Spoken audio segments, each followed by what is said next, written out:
नमस्कार विद्यार्थी मित्रों, पाठक स्कूल ऑनलाइन क्लासेस में आपका स्वागत है।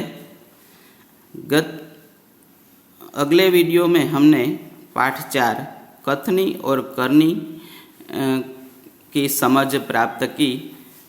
आज हम पहले थोड़ा उसका रिवीजन कर लेते हैं और बाद में उसके प्रश्नों के उत्तर को देखेंगे। कथनी और करनी यानी कि कथन यानी कि बोलना और करनी यानी कि करना। तो हमने देखा था पहले उदाहरण में कि फूल तोड़ना मना है। तो एक व्यक्ति जो है वो पौधे लगाता है और फिर वही व्यक्ति फूल तोड़ने लगता है। तो इस पाठ के आधार पर हम कह सकते हैं कि उसकी कथनी और करनी में अंतर है। यह बात हमने अगले वीडियो में देखी थी। दूसरा है कंडक्टर का जो उदाहरण दिया गया था कि धूम्रपान वर्जित है। तो कंडक्टर जो है वो यात्री को कहता है कि बस में धूम्रपान करना मना है, लेकिन वह कंडक्टर ही ड्राइवर के केबिन में जाकर धूम्रपान करने लगता है। तो यहाँ भी हमें उसकी कथनी और करनी में अंतर दिखाई देता है। उसी प्रकार से किराना के स्टोर में जो व्यक्ति है वह अपना स्कूटर वहाँ पार्क करता है।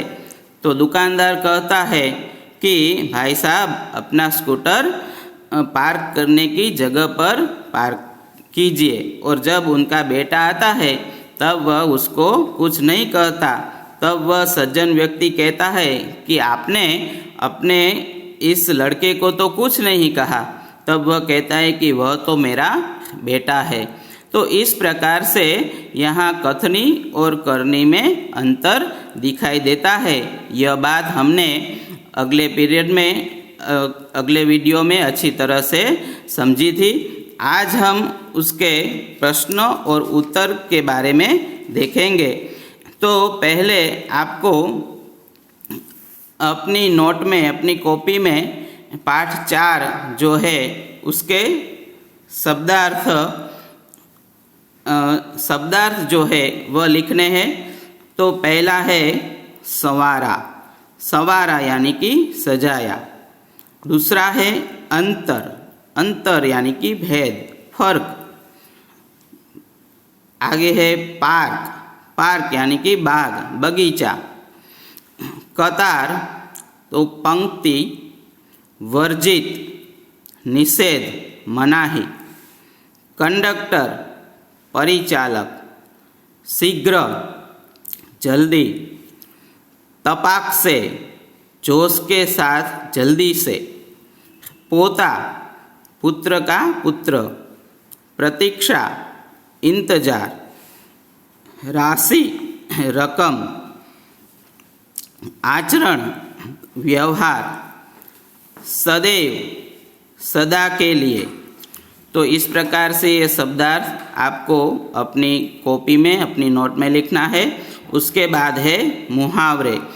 मुहावरा है गुणों की खान, उसका अर्थ है बहुत गुणी। दूसरा है पानी पानी हो जाना, उसका अर्थ है बहुत लज्जित होना। तो इस प्रकार से यह मुहावरे आपको अपनी कॉपी में लिखना है। आगे है अभ्यास। तो अभ्यास का प्रश्न पहला है सोचकर बताइए। उसमें पहला प्रश्न है ईश्वर ने मनुष्य को अन्य प्राणियों से किस प्रकार श्रेष्ठ बनाया है। तो इसका उत्तर हम देखते हैं कि मनुष्य ने अन्य प्राणियों से कई गुणों से संवारा है। मनुष्य अपनी बुद्धि के द्वारा वह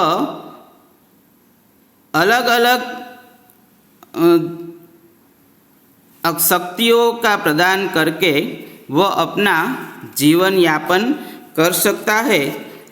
इसलिए ईश्वर ने मनुष्य को अन्य प्राणियों से उसकी बुद्धि और उसकी विचारने की शक्ति जो दी है, उस प्रकार से उसको श्रेष्ठ बनाया है। दूसरा प्रश्न है, धूम्रपान वर्जित है, कहाँ कहाँ और क्यों लिखा होता है? तो इस प्रश्न का उत्तर इस प्रकार है, धूम्रपान वर्जित है ऐसा बस स्टेशन, बसों में, रेलवे स्टेशन, अस्पताल में और जाहिर स्थानों पर लिखा होता है, क्योंकि धूम्रपान करने वालों को तो हानि होती है, लेकिन जिस व्यक्ति के गले में उसका धुआं जाता है उसको भी हानि होती है। इसलिए धूम्रपान वर्जित है ऐसा लिखा होता है। तो इस प्रकार से इस प्रश्न का उत्तर है। तीसरा प्रश्न है, फूल सबको अच्छे क्यों लगते हैं? तो उसका उत्तर यह है कि फूल हम सबको अच्छे इसलिए लगते हैं कि फूल जो है वो उसकी सुगंध आती है, वो धरती को महकाता है, और फूल जो है वह भगवान को, ईश्वर को चढ़ाए जाते हैं। कोई महान व्यक्ति को फूल के हार पहनाए जाते हैं। तो इस प्रकार से फूल जो है वो पूजा के लिए और सभी जगह उसका उपयोग होता है, इसलिए फूल हमें अच्छे लगते हैं। चौथा प्रश्न जो है, लोग कहाँ कहाँ कतार में खड़े रहते हैं? कतार એટલે लाइन। लोग कहाँ कहाँ कतार में खड़े रहते हैं? तो उसका उत्तर यह है कि लोग बस स्टेशन पर, रेलवे स्टेशन पर, बैंकों में, जल और बिजली का बिल भरने, टिकट लेने, पेट्रोल पंप पर टेलीफोन का बिल भरने आदि कई जगह पर लोग कतार में खड़े रहते हैं। अब दूसरा प्रश्न है, विराम चिन्ह और उनके नाम की जोड़ बनाइए। विराम चिन्ह और उनकी जोड़ मिलाइए। तो यहाँ हम देखते हैं कि पहला जो है वह है प्रश्न सूचक चिन्ह। तो यहाँ इस प्रकार से इसकी जोड़ बनानी है। प्रश्न सूचक चिन्ह पहला जो है प्रश्न सूचक चिन्ह। दूसरा जो है वह है पूर्ण विराम। तो यहाँ हम इसकी जोड़ बनाएंगे पूर्ण विराम। तीसरा है उद्गार या तो विस्मय चिन्ह। तो यहाँ उसकी जोड़ बनाएंगे उद्गार चिन्ह, विस्मय चिन्ह। चौथा है अल्प विराम। तो यहाँ उसकी जोड़ मिलाएंगे अल्प विराम। पांचवा है अवतरण चिन्ह। तो यहाँ उसकी जोड़ मिलाएंगे अवतरण चिन्ह। छठा है योजक चिन्ह। तो यहाँ उसकी जोड़ मिलाएंगे योजक चिन्ह। तो इस प्रकार से आपको अपनी कॉपी में, अपनी नोट में ये लिखना है। अगला प्रश्न हम देखते हैं।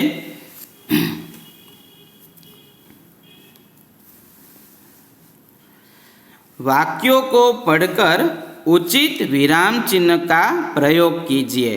तो यहाँ ये वाक्य पढ़कर आपको विराम चिन्ह लगाकर अपनी नोट में, अपनी कॉपी में लिखना है। तो यहाँ देखिए कि फूल तोड़ना मना है। तो यहाँ कहाँ कहाँ पर विराम चिन्ह आएंगे यह बात हमें लिखनी है। तो इसके अंदर अवतरण चिन्ह आएगा इस प्रकार से, और दूसरा आएगा पूर्ण विराम। तो फूल तोड़ना मना है। तो इस प्रकार से अवतरण चिन्ह में और पूर्ण विराम आता है। यह है विराम चिन्ह। तो इस प्रकार से आपको यह लिखना है। दूसरा है वाह कितना सुंदर दृश्य है। तो वाह उसके आगे आता है विस्मयादिक चिन्ह यानी कि आश्चर्य चिन्ह। वाह कितना सुंदर दृश्य है, पूर्ण विराम। तो इस प्रकार से यहाँ ये विराम चिन्ह लगाए जाते हैं। तीसरा वाक्य है बसों में लिखा होता है धूम्रपान वर्जित है। तो बसों में लिखा होता है, फिर आएगा अल्पविराम, धूम्रपान वर्जित है, पूर्ण विराम, और ये आएगा अवतरण चिन्ह में। तो इस प्रकार से विराम चिन्ह लगाना है। चौथा है धारा, फिर आएगा अल्पविराम, रात दिन पड़ती है, पूर्ण विराम। पांचवा है पौधे बारिश में ही क्यों लगाए जाते हैं। तो पौधे अल्पविराम, फिर बारिश में क्यों लगाए जाते हैं, प्रश्न पूछा इसलिए प्रश्नार्थ चिन्ह, प्रश्नवाचक चिन्ह। तो पौधे बारिश में ही क्यों लगाए जाते हैं। तो इस प्रकार से यहाँ यह बात हमें समझाई है।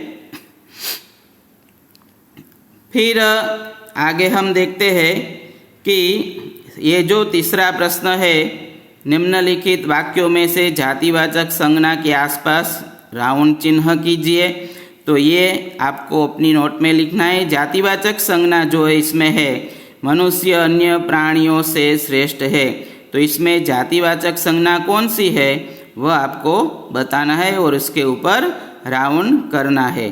तो इस प्रकार से यह प्रश्न तीसरा लिखना है। चौथा प्रश्न है कथनी और करनी में समानता रखने में मुश्किलें आती है या नहीं, चर्चा कीजिए। तो इसमें आपको अपने विचार लिखने हैं इस पाठ को पढ़कर कि कथनी और करनी में समानता रखने में मुश्किलें आती है या नहीं। तो कथनी और करनी में समानता रखने में मुश्किलें तो आती है, लेकिन हमें कथनी और करनी में हमेशा समानता रखनी चाहिए। चाहे कितनी भी मुश्किलें आए फिर भी हमें उसमें से अडिग रहना चाहिए। हमें कथनी और करनी जो है हमारी वह एक रखनी चाहिए। ऐसी बात जो है वह इसमें इसके उत्तर में आपको लिखना है। पांचवा जो प्रश्न है परिच्छेद पढ़कर प्रश्नों के उत्तर दीजिए। तो इसमें आपको ये जो परिच्छेद पैराग्राफ दिया गया है उसको पढ़ना है और फिर बाद में उसके जो प्रश्न दिए गए हैं यहाँ इसका उत्तर आपको लिखना है। तो ये आपको आ जाएगा कि आप इस पैराग्राफ को परिच्छेद को पढ़ेंगे तो इसमें से ही आपको उसके उत्तर जो है वो मिल जाएंगे। तो उसका पहला प्रश्न है हम पर किस किस का ऋण है। तो इस प्रकार से जो ये आप ये पैराग्राफ पढ़ेंगे तो आपको उसका उत्तर मिल जाएगा कि माता, मातृभूमि और मातृभाषा का हम पर ऋण है।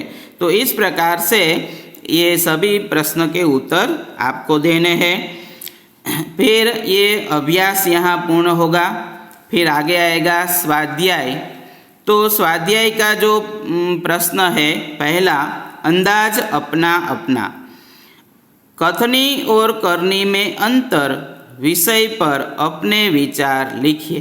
तो अंदाज अपना अपना એટલે કે તમારું આ પાઠ વિશે તમારું શું મંતવ્ય છે, તમારો અંદાજ શું છે એ તમારે લખવાનું છે कि कथनी और करनी में अंतर विषय पर अपने विचार लिखिए। तो कथनी और करनी में क्या अंतर है, यानी कि कथनी और करनी में अंतर रखने से हमें किस प्रकार से जो फायदा नहीं होता, यह बात हमें यहाँ अपने विचारों के द्वारा प्रकट करनी है कि कथनी और करनी में अंतर रखने से हमें नुकसान होता है। आगे जाके कोई लोग हमारा विश्वास नहीं करते और जब हम कथनी और करनी हमारी एक जैसी होती है, इसमें समानता होती है, तभी हम जग में सम्मान प्राप्त कर सकते हैं। ये सभी बातें पाठ के आधार पर आपको उसके उत्तर लिखना है। फिर दूसरा जो प्रश्न है, कथनी और करनी में अंतर विषय पर अपने दोस्तों ने जो विचार लिखे हैं उन्हें पढ़िए। तो ये प्रश्न आपको नहीं लिखना है। और तीसरा जो है, करके दिखाइए। कोष्टक में दिए गए शब्दों को उचित क्रम में रखकर उदाहरण के अनुसार वाक्य लिखिए। तो यहाँ हमें उदाहरण दिया गया है, फूल तोड़ना मना है। तो उसी प्रकार से यहाँ राउंड किया गया है, फूल तोड़ना मना है। तो उसी प्रकार से आप सबको इनमें से जो भी वाक्य मिलते हैं वह आपको लिखने हैं। मैं आपको एक वाक्य बताता हूँ कि कथनी और करनी में समानता रखनी चाहिए। तो इस प्रकार से आपको 3, 4 या 5 वाक्य मिले तो ये आपको लिखना है अपनी नोट में, अपनी कॉपी में। तो इस प्रकार से हमने देखा कि पाठ 4 का जो अभ्यास और स्वाध्याय के प्रश्न है, ये उसके बारे में हमने चर्चा की। तो ये सभी प्रश्न उत्तर आपको अपनी नोट में, अपनी कॉपी में लिखना है। तो आगे हमें उसका टेस्ट भी देना है। तो अच्छी तरह से आप सब इसकी पढ़ाई करके इस पाठ को पढ़ ले और इसके प्रश्न और उत्तर के बारे में भी लिख कर जानकारी प्राप्त कर लेंगे। तो यहाँ हम इस वीडियो में पाठ 4 के अभ्यास और स्वाध्याय तक रखते हैं।